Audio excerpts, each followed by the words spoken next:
Dans cette nouvelle vidéo, nous allons parler du beurre de cacahuète. Est-ce que c'est un bon aliment à consommer ou non? Il fait partie de la culture américaine, mais est-ce un bon exemple à suivre? C'est ce que nous allons voir. Bonjour, c'est Jérémy. Pour vivre une vie en pleine santé et au naturel, bienvenue sur cette chaîne. Pour ne rien rater des prochaines vidéos, cliquez sur le bouton d'abonnement et la cloche de notification. Dans l'appellation beurre de cacahuète, il y a cacahuètes, ce sont des arachides. Ils font partie de la même famille des pois ou des pistaches, etc.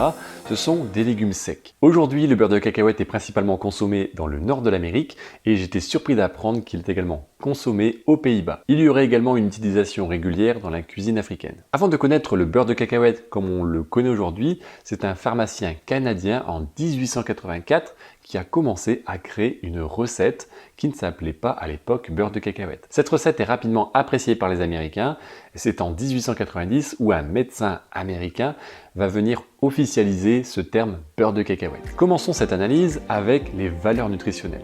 100 g de beurre de cacahuète vont apporter 600 calories. C'est un aliment qui apporte beaucoup d'énergie et naturellement, il ne faut pas en abuser. Sa teneur en énergie en calories provient principalement de ses lipides, de sa teneur en matière grasse, à peu près 50 g pour 100 g de beurre de cacahuète.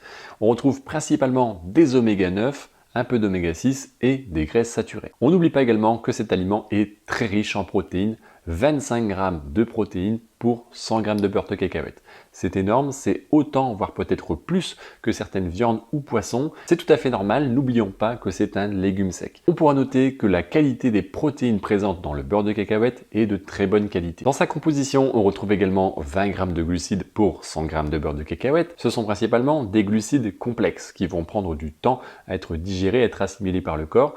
Et également, vu la quantité de lipides présents, le système digestif, l'estomac, va mettre pas mal de temps à le digérer. Ça veut dire que l'indice glycémique de cet aliment est plutôt bas et on retrouve également une teneur en fibres très intéressante, 9 g de fibres pour 100 g de beurre de cacahuète. Concernant les vitamines, ce n'est pas spécialement son point fort, c'est principalement de la vitamine E que l'on retrouve due à la présence élevée en matière grasse. Du côté des minéraux, c'est principalement le potassium, le fer, le magnésium et on retrouve également un peu de calcium. Concernant les bienfaits, le beurre de cacahuète participe à la bonne santé cardiovasculaire. Il aide à protéger les cellules du cerveau et il participe à la bonne concentration. Il va aider au bon transit, à la bonne santé digestive due à la présence des fibres. On peut noter un bon apport en protéines végétales souvent manquantes pour une bonne partie de la population. Même si c'est un aliment très riche en matières grasses, consommé en petite quantité, il va participer à réguler naturellement le cholestérol, à trouver un équilibre dans les lipides sanguins. Et pour terminer, même si on en consomme une petite quantité, vu la quantité d'énergie, la présence de protéines en quantité importante, de matières grasses, il va être digéré lentement et donc il permet d'éviter le grignotage entre les repas. Il y a également des inconvénients à consommer du beurre de cacahuète.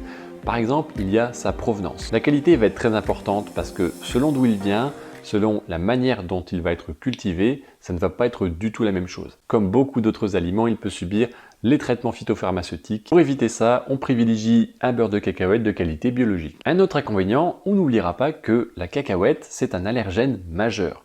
C'est-à-dire que c'est un aliment capable de développer une allergie de manière plutôt importante. De plus, ça peut être amplifié si la culture et la qualité de la cacahuète n'est pas au rendez-vous. Encore une fois, on ne consomme pas du beurre de cacahuète en grande quantité et on privilégie de la qualité biologique. Dernier inconvénient, attention au type de beurre de cacahuète que vous allez trouver selon les préparations. Il peut y avoir de l'ajout de sel, de sucre ou d'autres additifs. Donc c'est pareil, un bon beurre de cacahuète se paye un peu plus cher effectivement. Il est possible d'obtenir et de trouver une bonne qualité de beurre de cacahuète 100% beurre de cacahuète. Concernant son utilisation, on peut dire qu'il n'y a presque pas de limite.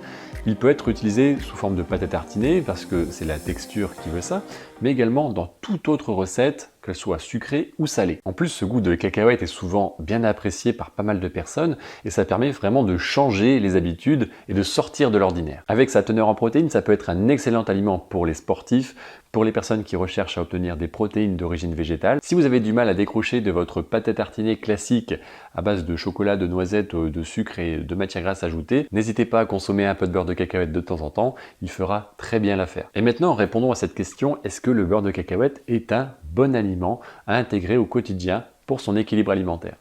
Oui, tout à fait. Attention par contre à la quantité, une portion de 20 g par jour va suffire. C'est toujours cette qualité et cette quantité qui va définir si le beurre de cacahuète va être un aliment qui va vous profiter ou non. Donc je vous remercie infiniment d'avoir regardé cette vidéo. N'hésitez pas à poser vos questions en commentaire si vous en avez sur ce sujet, sur cet aliment un peu particulier. On se retrouve bientôt pour une nouvelle vidéo et un nouveau sujet. Portez-vous bien et à bientôt.